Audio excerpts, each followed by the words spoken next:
పశ్చిమాసియాలో ఇరాన్తో జరుగుతున్న భీకర యుద్ధం ఇప్పుడు అగ్రరాజ్యం అమెరికా, దాని చిరకాల మిత్రదేశం బ్రిటన్ మధ్య సంబంధాలను తీవ్రంగా దెబ్బతీస్తోంది. ఇరాన్పై సైనిక చర్యలో భాగంగా పశ్చిమాసియాకు విమాన వాహక నౌకలను పంపే విషయంలో బ్రిటన్ ప్రభుత్వం అనుసరిస్తున్న జాప్యంపై అమెరికా అధ్యక్షుడు డొనాల్డ్ ట్రంప్ తీవ్ర ఆగ్రహం వ్యక్తం చేశారు. బ్రిటన్ ప్రధాని కీర్ స్టార్మర్ వైఖరిని తప్పుపడుతూ ట్రంప్ తన social media platform truth social వేదికగా విమర్శల వర్షం కురిపించారు.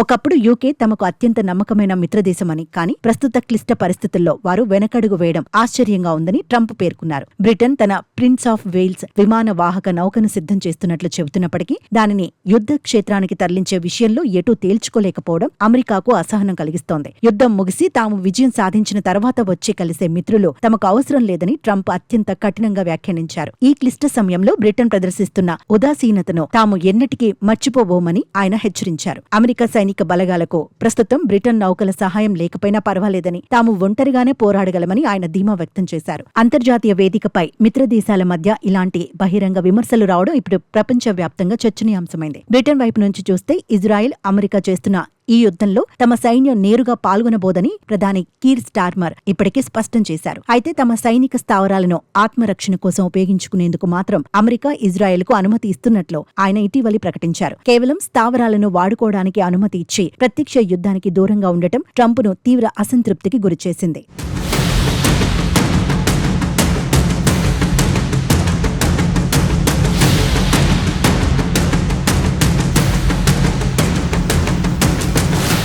బ్రిటన్ తీసుకుంటున్న ఈ అరకొర చర్యలతో తాను ఏమాత్రం సంతోషంగా లేనని ట్రంప్ బాహటంగానే విమర్శించారు. ఒక పక్క రక్షణ మంత్రిత్వ శాఖ నౌకలను సిద్ధం చేస్తున్నామని చెబుతుండగా, మరోపక్క దౌత్యపరమైన నిర్ణయాల్లో జాప్యం జరగడం యూకే అంతర్గత సందిగ్ధతను సూచిస్తోంది. అగ్రరాజ్యం ఆశించిన స్థాయిలో సహకారం అందించకపోతే భవిష్యత్తులో ఇరు దేశాల మధ్య రక్షణ ఒప్పందాలపై ప్రభావం పడే అవకాశం ఉంది. అమెరికా అధ్యక్షుడిగా ట్రంప్ బాధ్యతలు చేపట్టిన నాటి నుండి అమెరికా ఫస్ట్ విధానాన్ని అమలు చేస్తుండటంతో మిత్రదేశాల నుంచి పూర్తి మద్దతును ఆయన ఆశిస్తున్నారు. స్టార్మర్ ప్రభుత్వం అనుసరిస్తున్న ఈ ద్వంద్వ వైఖరి పట్ల వైట్ హౌస్ వర్గాలు కూడా గుర్రుగా ఉన్నట్లు సమాచారం. యుద్ధ మేఘాలు కమ్ముకున్న తరుణంలో మిత్రదేశాల మధ్య ఇలాంటి విభేదాలు శత్రు దేశాలకు బలాన్ని ఇస్తాయని విశ్లేషకులు భావిస్తున్నారు. ఈ పరిణామాలు అటు నాటో కూటమిలో కూడా ప్రకంపనలు సృష్టించేలా కనిపిస్తున్నాయి. ఇరాన్ ప్రభుత్వ వ్యతిరేక పోరాటంలో కీలకమైన కుర్దుల విషయంలో కూడా ట్రంప్ తన వైఖరిని అనూహ్యంగా మార్చుకున్నారు. గతంలో ఇరాన్ ప్రభుత్వాన్ని పడగొట్టడానికి కుర్దులు తమతో కలిసి రావాలని పిలుపునిచ్చిన ట్రంప్ తాజాగా వారి అవసరం తమకు లేదని ప్రకటించారు.